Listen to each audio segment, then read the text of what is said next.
Hello, everybody. Welcome to the Riffhard Podcast. My guest today is a legend and absolute influence on my playing. It's Mr. Alex Skolnick, lead guitar player for Testament. But it doesn't just end with Testament. I'm sure if you know Alex, are familiar with him, you know that he's also Alex from the Alex Skolnick Trio, which he formed in the 15 or so years that he took off from Testament. Little known or very known fact is that he played on the first 5 Testament records, then quit, became a professional jazz guitar player, and then came back, which is pretty incredible considering that most people don't actually ever leave metal. And if they leave metal, they kind of leave music altogether. It's super rare to have someone who goes from the heights of lead guitardom in a really well-known band and then establishes themselves in another genre and then goes back to the band and they're better than ever. You don't hear about that very often. He's also done several other things, like play for Trans-Siberian Orchestra, Sabotage, he's done a lot of stuff and is a very inspiring player. I'm going to quit talking. So let's start the episode where you can hear me talking more, but not just to myself. Here goes. Alex Skolnick, welcome to the Riffhard Podcast. Thanks, Eyal. Thanks for having me. My pleasure. I've been a fan for quite a while, going on over 30 years now. And one of the things that I admired about you, I mean, this was more like 10 years into being a fan, was when you up and quit the band and just switched genres. I always thought that was an admirable move because people who are experiencing success in music, which is such a difficult thing, borderline impossible, it's a big move to just stop doing something that's been working when it's so rare for anything to work. So what I'm wondering is, when you decided to do that, what gave you the balls to do it and know, or at least believe, that it was going to work out to some degree, like that it wasn't just stepping off into the abyss, basically? Yeah, it's interesting to think about it now with perspective, but I'll say that at the time, it was one of those periods, if you've ever seen a VH1 Behind the Music documentary, or now they have those on A&E, right? Oh, yes. Always an arc to the artist, right? The artist, if it's an individual, they sort of have a big falling out with their label and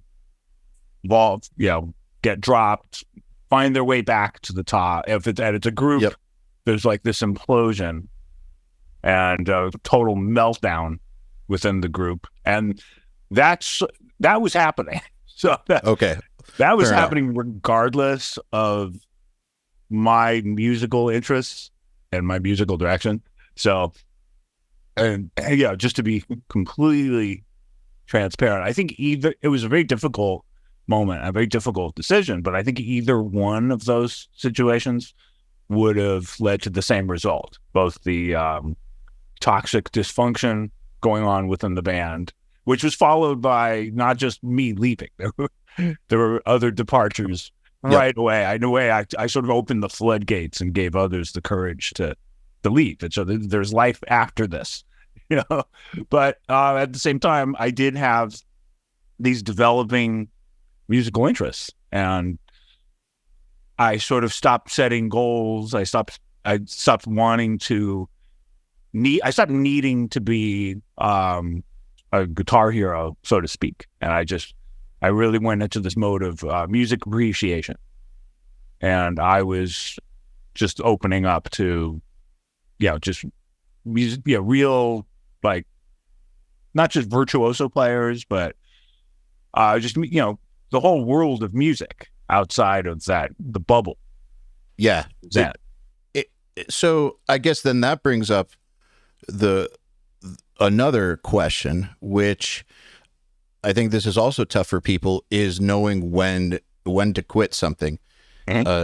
Because you get you get told that that the path to success is not quitting, right? Just keep going, just keep going. The good days are right around the corner. And then you hear all these stories about people who stuck it through hard times, whether the band was already successful or they were never successful. Like you hear, like, we were around for 15 years and no one cared. And then on year 16, X happened. Or we were doing great, and then this person did this crazy shit, and then we fell apart for like 5 years. And you hear, or we almost fell apart and then didn't. So knowing when to quit is kind of tough, because there's always that voice of what if I just stick it out? Did you have that voice? Yeah, I think I did before that.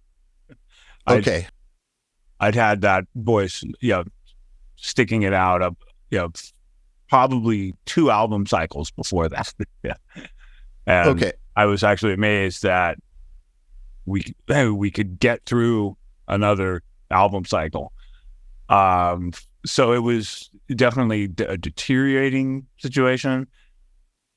But I know what you're saying. I mean, sometimes you do have to. Sometimes there is a time to quit. Even if it's something you've been working on for a long time. I don't know if you're familiar with Scott Galloway, who's gotten a really high profile lately as an author, podcaster, business figure. But yeah, he has essays on that. That sometimes you do need. There is a time to quit and say, and there's such resistance to it, but. I think also, if you just realize the result is not how you envisioned it, then what's the point? What harm is there of, just learning from the experience and starting something new? As opposed to being in denial. And I think that's the part that's tough, is being honest with yourself, because I think a lot of times people don't want to be honest about this is a dead end, this thing that I dedicated all this time to and built up in my head, and maybe did get results in the real world or didn't. Either way, still built it up in my head and worked on it for a long period of time, invested a lot in it. To admit to yourself, it's just not working out the way I had envisioned, and it doesn't seem like it's going to. It's, to me, that's a very honest thing to tell yourself. But when you're in the world of artists, whether it's music or I would imagine it's even more so with acting, presentation is such a big part of it. I mean, the whole product itself is a presentation, right? You're creating something to be performed on a stage and do this presentation. But what I felt was there was a lot of presenting and performing not happening on stage.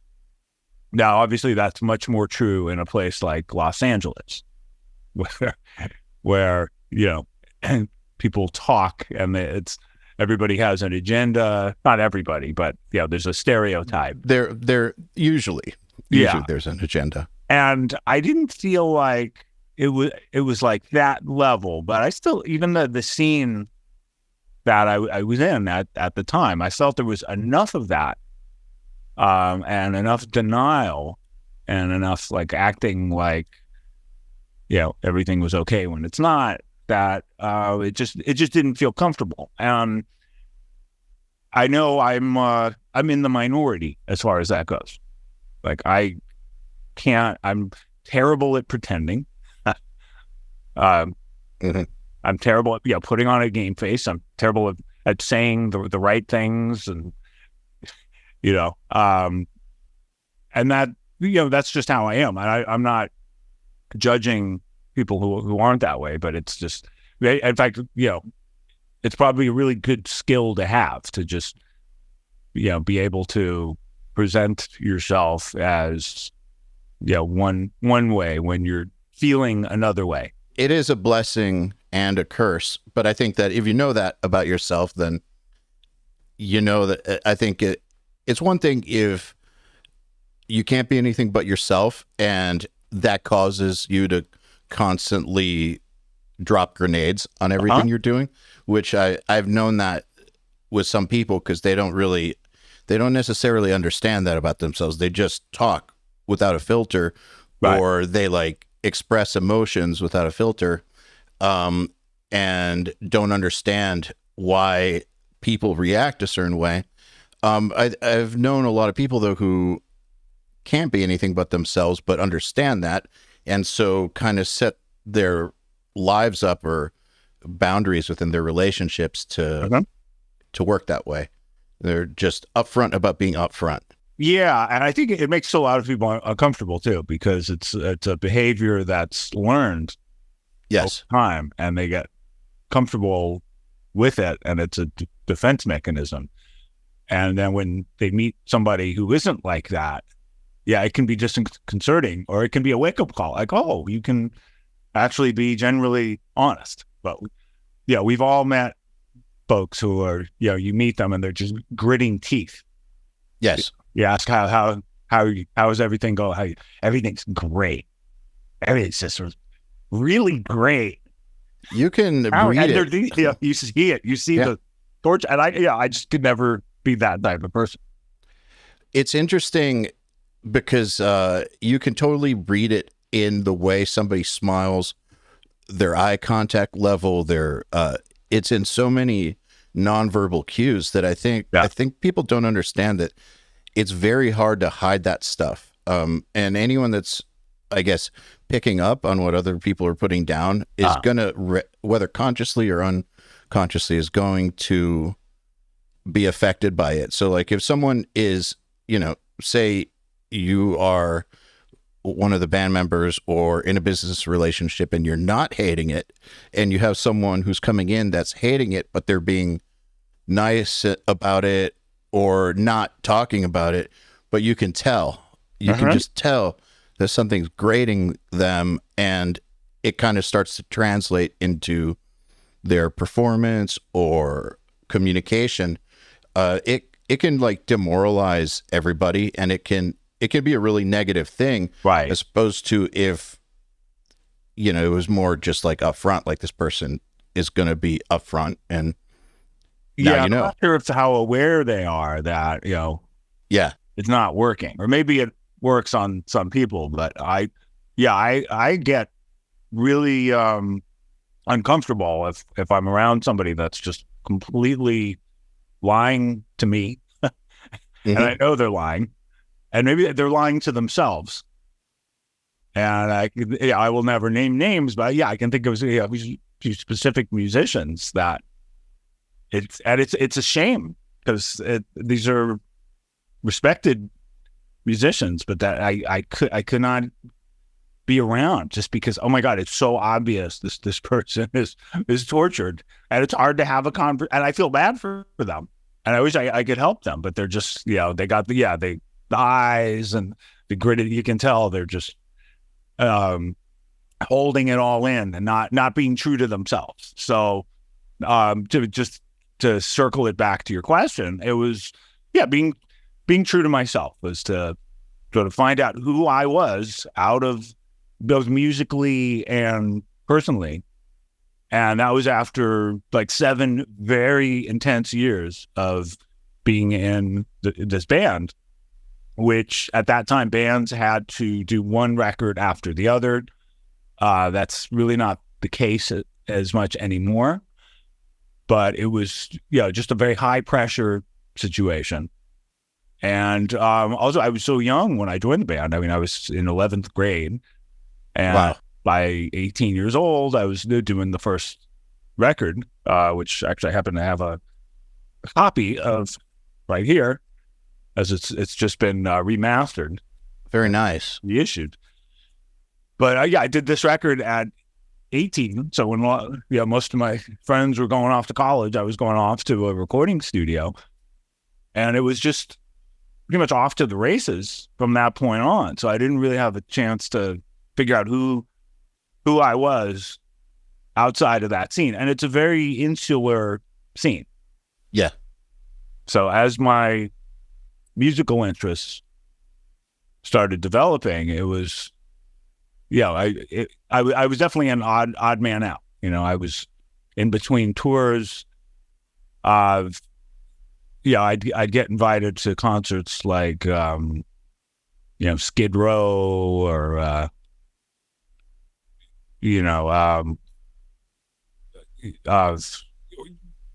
Cradle of Filth or whatever, newer bands. And I would say, no, I'm going to see John Scofield. Mm-hmm. Who's that? And so, I found myself, I found friends that liked the metal stuff I was doing, but they, I could go to hear John Scofield or Herbie Hancock or somebody like that, and I didn't feel like a weirdo.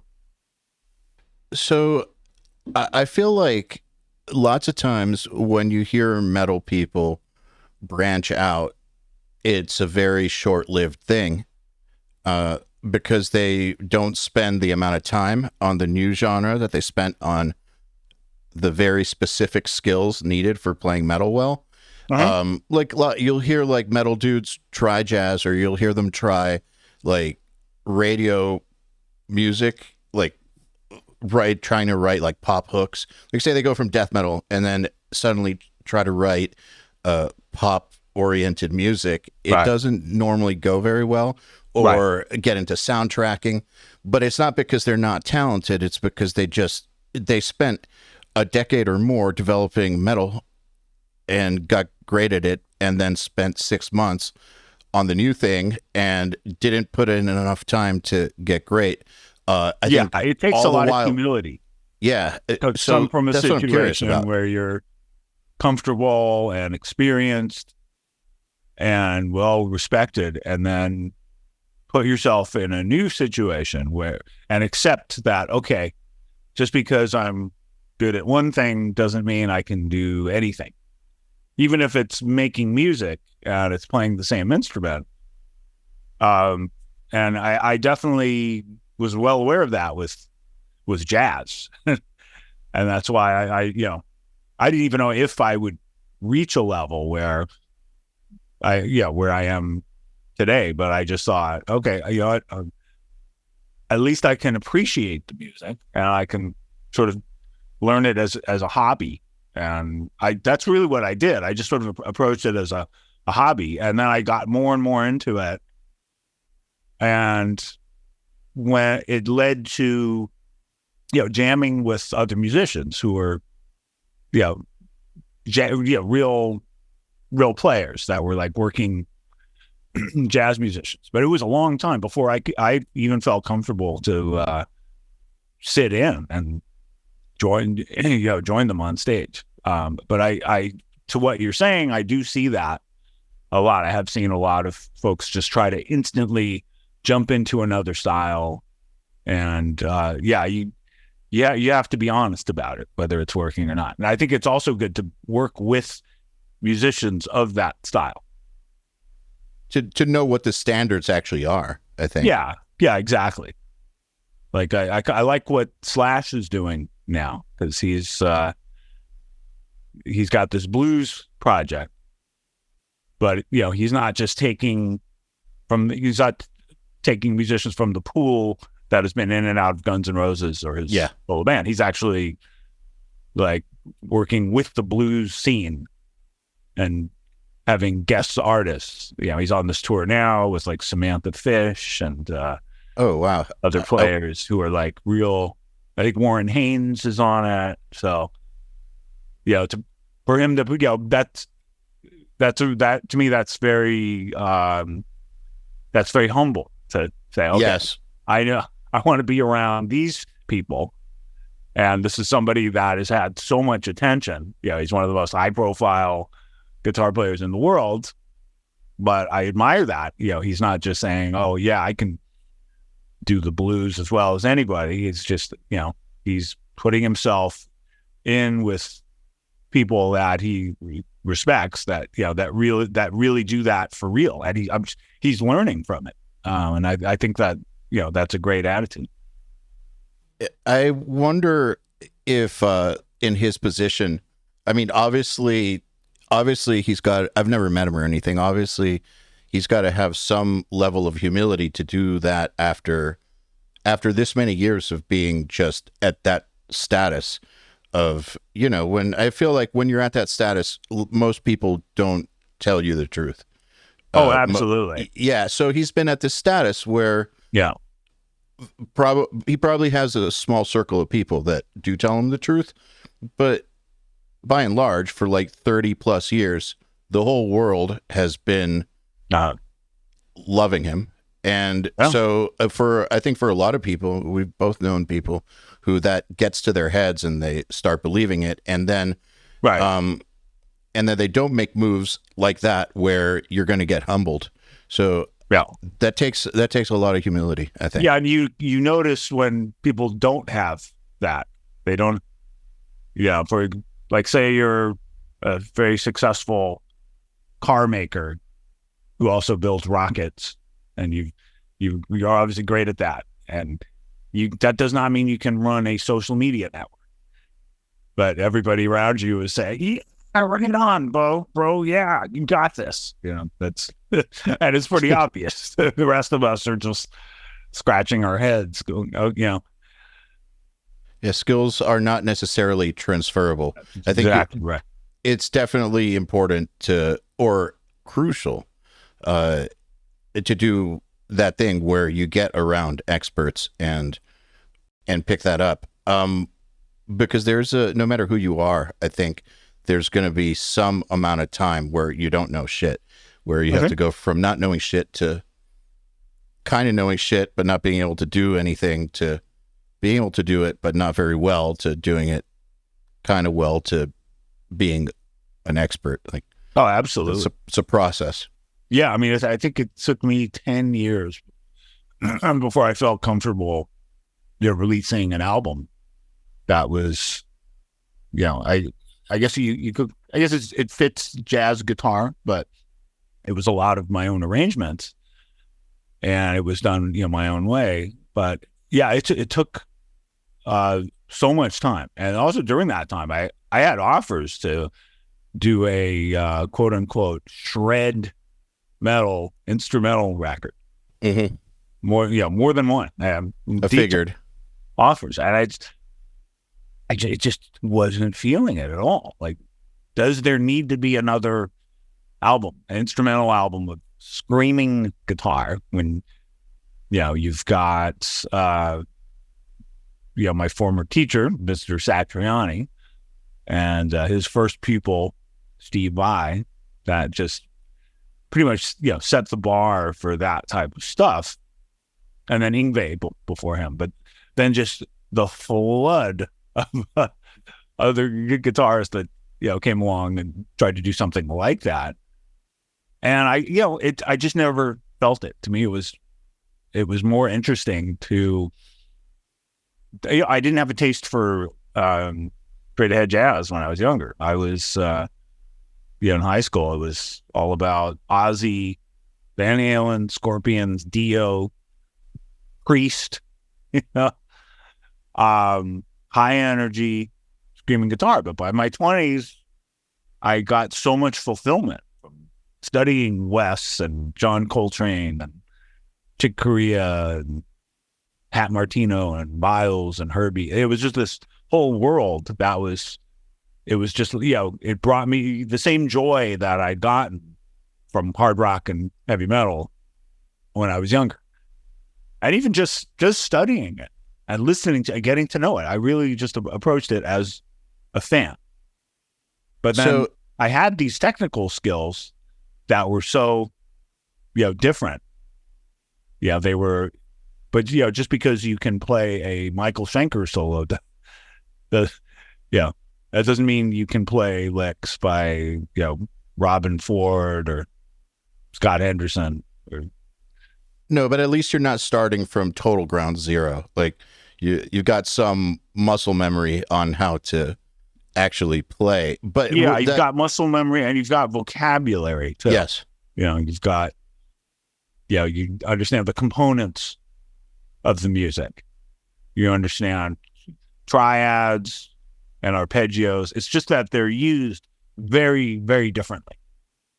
So if you were to go back in time to when you made the decision to start learning it, I realize you decided first as a hobby, but if you were to go back in time and give yourself advice on what to focus on in order to speed up the time horizon, like if you went back and spoke to Alex back then and were like, you're going to learn this in 2 years. Here's focus on this, and this. What would that be?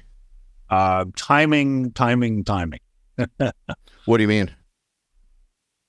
Well, instead of being drawn in by some of the wild chromatic licks that I liked, I think focusing on just the basics and even bass itself, just to be able to play a bass line or a drum part, or even be able to tap out a drum part. I struggle on drums to this day, but at least I can, any percussion instrument now, if there's music playing, I can zone in, and I know how to focus on a groove. But everything has to come from the groove. So it took me a while to realize that, because I had this extensive vocabulary of harmony and melody. I didn't realize how important that is. I knew you listen always. You listen to the rhythm section, but I didn't realize how locked in you have to be. I mean, to really be able to grasp music, and especially the type of music that I was getting into, you have to play it all, even if it's a burning chromatic lick. It still has to come from a place that you're locked in to what the rhythm section is doing, and your internal time has to be good enough so you can, they could stop. And this happens in jazz situations. It's called a cadenza, where suddenly you're on your own, and you got to keep things moving. But you can practice this by playing to records and stopping the records, and feeling the time. But do you think I'll just finish. If you really feel the time and you're grooving, you'll find that it's almost like starting over. Do you think that coming from metal, that's tougher just because metal has that? First of all, it's straight, it's not swinging, and it has either an eighth note, not always, but for the most part, there's either an eighth note or a 16th note metronome in the kick. Yeah, that's a big part of it. Goes the whole time. Well, not the whole time, but a lot. You have such an emphasis on the downbeat. Yeah. Right. Right. It's the opposite. Yeah. So you're not swinging intentionally. I mean, you're not supposed to swing, and it takes a lot of practice to be able to swing over the same tempo that you could play straight, and to know the difference. It sounds really awkward lots of times when people try to do it, and they don't, and they're not used to it. Like, it sounds it feels awkward too to try it when you're not used to it. And it can even be a part that doesn't require that much skill, technically. It doesn't have to be a fast part or with a lot of notes. It can just be a few notes. But if it's not grooving, if it's not locked in, then it's a problem. Man, I feel like I'm sure you've heard this analogy or this example given a lot, where people say, Back in Black is super, quote unquote, easy to play. How come nobody can play it right? Or Walk by Pantera. Right. Main riff, so easy to play, but why does it always sound weird as hell when you hear someone try to cover it. And I think it comes down to how those players felt time. Oh, absolutely. Hands down. I've actually used Back in Black as an example. Oh, yeah? Yeah, because it's subdivided. Right. So the part, it's genius in a way, because it's very easy to listen to. And, anybody can hum the riff. Mm-hmm. Right? Beavis and Butthead could hum the riff. Dot, da, da, da. Right. But the way it's actually played for real, right? You have the tempo, but then it's subdivided into 16th notes, right? So we're hearing that click at the beginning, the hi-hat, right? But whether they're actually hearing it or they're just feeling it, they've got right. Each beat is divided by 4. Yeah, I mean, kind of like the way funk players do it, except yeah. So they're strumming the chord, they hit those chords, but they also come off of the chord in just as good time as they started. Mm-hmm. So they start and stop it. Right. Out. Out. Da da da da da da da. And then that lick, the guitar lick, that's 16th notes. Da da da da da da da. So it's when you look at it closely, it's way more intricate than just the big chords that anybody can sing along to.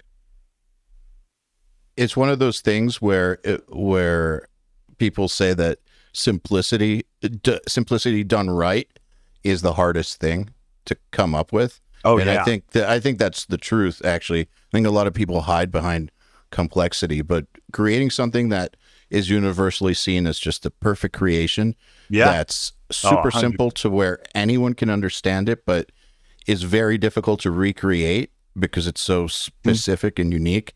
That's like the highest order, I think, of I totally creativity. Agree. And I think that's probably one of the harder AC/DC tunes to play, because it's got that lick, because it's got a couple other parts, right, with a lot of notes.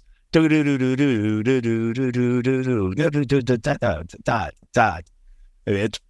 pretty intense when you look at it. But even there are simpler grooves like Dirty Deeds, for example. That also has its own pocket, and it's got to be locked in, and the upbeat has to be as locked in as the downbeat, and the chords have to be stopped in as precise a manner as they're started. And when that's done, and it's done in time, I mean, there's nothing like it. Like that you put that on, and just the crowd just starts grooving right away. You don't have to think about it. It just is this natural reaction.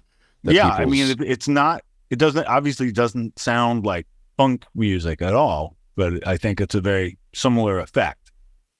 I feel like the reason I say funk is because if there's metal players who are used to playing 16th notes in the right hand or down picking 8th notes and just like constantly keeping time, a way to develop this skill would be first learn funk strumming, where you're doing the mutes and subdividing, and then take away the strumming. And then that will, I feel like that's a good 2-step way to get into feeling how to play subdivided chords. And I just think you always have to remember and be aware of the starting and the stopping of the note. And a lot of funk music has great examples of that. You think of Herbie Hancock, right? Every one of those notes starts and stops in perfect time. But even Metallica, to use a completely different example, right? The same thing happens. Obviously, the tempo is different. The syncopation is different, but the starting and stopping is the same. Yeah, it's super, super specific. And I feel like if you mess that up, you've changed the piece. Like it's not the same piece. And I think you're right that people focus too much on where the note or the chord starts and not enough on where it ends and the space. That applies to so much too. I think that applies to soloing as well. And not just in individual notes, but in phrases. I'm working on that myself. I get so caught up in, how an idea starts and what the overall phrase is going to be. But, there's always this temptation to link it to another phrase. And it actually sounds better when you resolve strongly, even if it means you're going to play less notes or a shorter phrase. And the same is true of like an entire solo. Like the ending is incredibly important. I even heard one of my favorite guitar players, the gypsy jazz player who also does fusion and even plays like Jocko on the bass, Borelli Lagraine. Oh yeah, he's insane. Yeah, he's just a madman. But he made a comment about like the end of your solo is almost all that matters. like if you get to the end and it's okay and you have a great ending, well then it's a great solo. So I thought that was really interesting. I mean, if you're flying a plane, nothing matters. How well you took off doesn't matter if you don't stick that landing. Yes. Yeah, exactly. Basically. It's the landing. Yeah. And yeah, it's the ending. And it's just really easy to lose sight of that. But I think, studying music on that level and studying improvisation and being able to play over funk grooves and swing grooves, it has helped my metal playing a lot. I think I'm much more focused on the pocket and resolution, and I think it goes. I won't reveal what it is, but there's a couple songs. Well, there's a song from this record that is being done as a bonus track right now, and it's very quick solo, but I redid the solo, and I didn't do exactly what I did back then. I started it the same just to keep it recognizable, but I was able to go to some different places and just lock into the drums like I didn't used to, and so I think it definitely fits. I'm certainly not like playing jazz over the song. It's 100% screaming metal licks, but I think it has this focus and this this timing and this pocket that it didn't have. I think makes fresh. Well, I gotta say, when I heard the material that you guys put out since you came back, lots of times when that happens, bands that have been around a while don't, that it doesn't sound. I mean, there's a level of proficiency, obviously, but lots of times it just kind of sounds tired or more of the same. The stuff you guys have put out since you've been back just has fire to it, that I wasn't expecting. It's sick. But there's this fire and this rhythmic intensity that I feel like it wasn't there before. And I liked old stuff too, but I feel like there's this new, all I can say, this new fire and rhythmic intensity that I wasn't hearing before. Yeah. I think a lot of things happened in the interim. When the original band imploded, they needed to find a sound separate from what we'd done.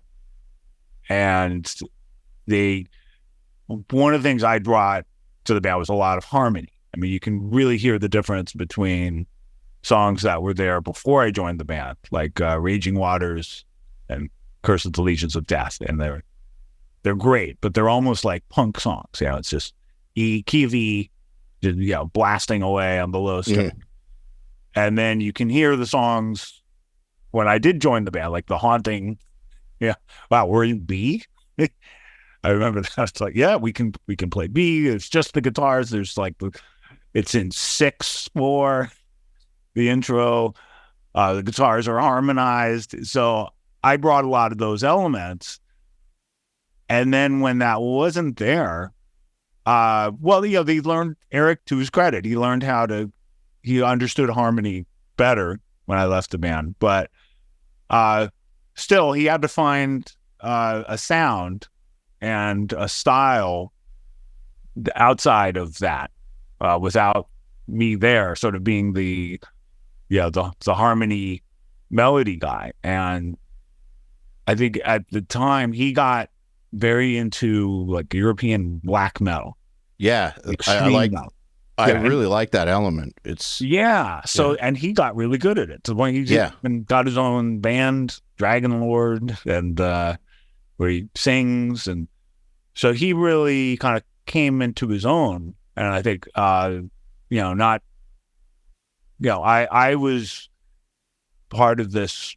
Myself and Marty Friedman were like, the high profile lead guitar players for that scene. At least we get compared a lot, and there wasn't a lot of sort of technical guitar playing in metal before that. I mean, the band's influences really. When I joined, they were inspired by Motorhead, Venom, early Slayer. Yeah, it really wasn't about technical guitar playing. So it was such a new thing, and both myself and Marty got a lot of attention. And I think, the time when I was out of the band, they really had to figure out something different, and they did. They did. And I think Eric's, I think it was probably really healthy for him to sort of not feel like, I'm getting all this attention in the band. And he was able to sort of find his own voice within the band, and he developed that over years. So by the time I rejoined, I rejoined temporarily from like 2006 and 2007, because we were getting offers to just do a festival as the original lineup. But then it got real in 2008 because we got this offer to tour with Heaven and Hell and Judas Priest. Mm-hmm. But we would need a record and sort of we'd have to be a real band again. And then it was really interesting. It's like, all right, he could, try to make it sound like Emperor if he wanted, but that's, it's not. It's Testament. I would probably want to make it more like Rush or Brand X. That's not going to happen. But I bring those influences and he brings his influences. And I think the combination, it's a little bit of, it's made it really interesting. I mean, you can hear it. It's really clear. Yeah, you definitely hear it. And in the later period, Eric's taken on a bigger role in the writing. The first wave of the band, all that stuff was co-written. On the later stuff, some of it is co-written. I mean, you can tell a song like Dangers of the Faithless, for example, or Day in the Death, right? Those are very kind of experimental songs where I bring a lot to it. But then there's others where he's really got his style, and it's a real kind of Eric type of rhythm. And I think we're at a place where he appreciates what I do. I appreciate what he does. We have to hammer it out. But I really like where things have gone. I think for this new record, it's interesting. It's interesting. We did some hashing out. We had our disagreements, but we seemed to both really like how things turned out. And to me, I think that's when the music's it's most interesting. Yeah, like it's neither of you just kind of stopped developing, which I think is what's really evident. Hearing you guys come together, both of your styles are so much more distinct. I mean, they were always the band always had its own thing going, but it's so much more distinct now, and I think that's what's rare. That's what's rare. I think a lot of times people will experience success and then just kind of ride that skill set into eternity, basically, as opposed to, over the period of decades and decades, continuing to try and develop their voice. Yeah, or they try to recapture the old magic and redo what they did in the past. And it's so obvious when that happens. I don't think any of us would put up with that. That would be like phoning it in. But it doesn't actually, never feels like it. It always feels fresh. And it always feels like, we can make this work. Yeah. I think that's because it's authentically fresh. I think that's the key ingredient, as opposed to if you're trying to recreate a time period, that's already inauthentic, because you can never actually recreate a time period. Also it was way ahead of its time in a strange way. Mm-hmm. It did not fit at the time. It was not popular. Metallica found a way to make their music very popular, but they really kind of broke loose from the scene that they came up in, and they found it's brilliant what they did. But they're really the only ones that could achieve any mainstream popularity. They end up being one of the biggest bands in the world, but the rest of the bands that were influenced by Metallica, folks talk about the Big Six or whatever, Testament, Exodus, Overkill, Death Angel, maybe you could add Forbidden, and then argue about who else would be there. But all of those bands, it was so. It was so off in left field, and it wasn't a sign of the time. It got no mainstream attention, other than like an hour on MTV on Saturday nights, where they'd play some of the videos. Yet somehow in the 2000s, it just, I don't know, it's almost like the times caught up with it. And then once you had the bands that were playing on Ozfest, for example, the bands that guys that had were a few years younger than me, not so much, but Lamb of God, Slipknot, and so forth, and they managed to reach pretty big audiences. Still do. So it's weird. So then, just next to groups like that, if we play the songs that we had from back in the day, I don't know, it doesn't sound dated for some reason.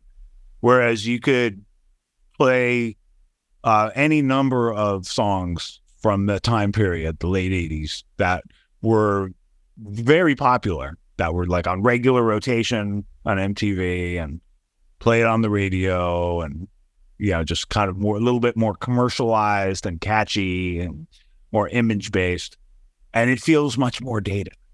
It's very strange. I went back and I listened to those records when we confirmed this episode, because I hadn't heard them in a while. It's been a minute. And that's exactly what I noticed. Was I was trying to imagine a lot of the stuff with modern mixes, modern mastering. What if the drums, what if the kick was all the way sampled and had like a modern mix? Like what if, and Right. in my head, I was like, this stuff holds up. Yeah, that was part of the challenge with it, is because it was so new that there wasn't a template for how to record it. Yep. And I think, there were a few groups that got lucky and found ways to have their music recorded well. Metallica, obviously. I think I credit Lars. I think Lars could have been a producer if he wasn't just a musician, because every record sounds good in different ways. We can complain about the lack of bass on Injustice for All. We could complain about the snare sound on Saint Anger, but whatever it is, it's always what they wanted. It was the desired effect. And those early records were like the best sounding heavy records at that time. I think Rick Rubin found a really good way to record with Slayer. And that was, yes, more extreme. And yet he was able to sort of make that hit hard, and he created clarity. And I think a lot of the rest of us struggled with that. Even Megadeth, I think once they brought Max Norman in, it started really getting clear. Like by the time they got to Symphony of Destruction, it was like clear. Okay, now yep, absolutely, they're really learning how to capture and record this. But I think there were just many challenges because there were no templates, because of the technology was switching to digital. We were like one of the last eras of bands recording on tape and records being released on vinyl. Like that switched almost immediately. It went to CDs, and then digital was sort of entering the recording studio. And also, as you had more popular groups, especially during the 90s and after Pantera, and later Lamb of God and Slipknot, and of course Metallica being huge. Amp manufacturers had to do something, because the amps that we used in the late 80s, I mean, these were amps designed for the guitarists, for Foghat, yep, Skinner, those early Marshalls. They didn't crunch. We would find ways. We tried preamps, distortion pedals, modifications. You used to have to get every major region had somebody that did amp modifications. Whether it was the Bay Area or New York or LA, and you would have to get your amp modded. And today you just buy an amplifier. There's a channel. Most amps have 2 or 3 channels, especially if it's a 3-channel amp, and there's so much overdrive on there. It's enough. It's enough. You can do a metal gig, but that was not the case when we started. So again, there was no template to record the music. The amplifiers were not designed for the music. The PA systems were not designed to handle the music. So I think it's just a blessing that we were able to reunite and do the music in this era where it's heard with better technology and it's better recorded. I do thank you for saying that, because I really do think that old metal records, in terms of how they sound, don't sound good. Yeah, they don't. And for those reasons, like the genre of music was ahead of the technology. Exactly. And it seems like the technology that came after, like what we have now, and we've had for like the past 15 years, it's like almost like a custom fit for making metal sound great. Exactly. And I don't blame anybody. It's nobody's fault. Song reference not intended. But it's just evolution. It was able to evolve later. I actually think that metal has had more of an influence on the gear industry than people realize. It's like very disproportionate to the size of the music in terms of like streaming or record sales. And if you go to NAMM, that's all the proof you need. Like 50% of it is dedicated to metal, whereas 50% of the music industry is not related to metal and is not metal sales or metal streaming. It's everything else. Metal is tiny compared to most of the popular genres, but you go to NAMM and it's like 50% metal. Yeah. And I think that metal is a big part of why a lot of gear got designed, why a lot of gear evolved the way that it did. And it's not all because of metal, obviously, but it's a big, big part of it. Absolutely. Absolutely. And occasionally there's these crossovers. You know, my pal Nita Strauss, who played guitar on tour with Demi Lovato. Yep. Nuno, he's not really, I guess you wouldn't call him metal, but his tone is definitely metal. Metal enough. Yeah, it's metal enough. And, he collaborated with Rihanna. So, it's interesting that it is this club, and it has a lot of people very dedicated to it. It has certainly influenced a lot of gear, but you wouldn't know if you only pay attention to more mainstream music. But occasionally, it makes an appearance, or Master of Puppets recharted again because of the TV show Stranger Things. So it's just it's fascinating. It's still there. I mean, it's there. It's interesting to me how it really it's a genre that never dies. And I don't think it ever will. And it has had a lot more of a stamp on music than I think people even know, just because there's metal people everywhere. Well, Jack Black has the great song about that. Grunge tried to kill the metal. Yeah, it's not going to die. But Alex, I think it's a good place to end the podcast. I want to thank you very much for taking the time to hang out. Thanks, Eyal. My pleasure. Good. Yeah, man. Thanks, and good luck on the tour.